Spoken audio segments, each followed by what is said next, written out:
guys, I'm modding my R1 a little bit, so we decided to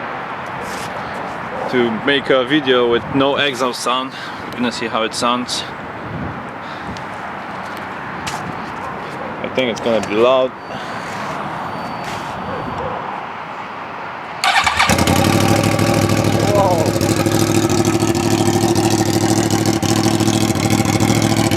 I'll let it run for a minute to warm it up, and we're gonna rev it.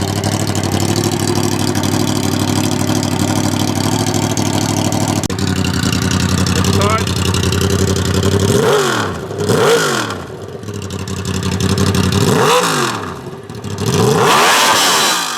Whoa, dude!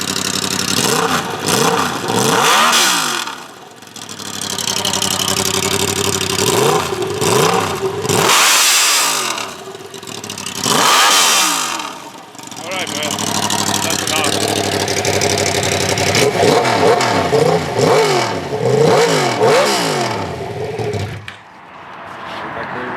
That's loud.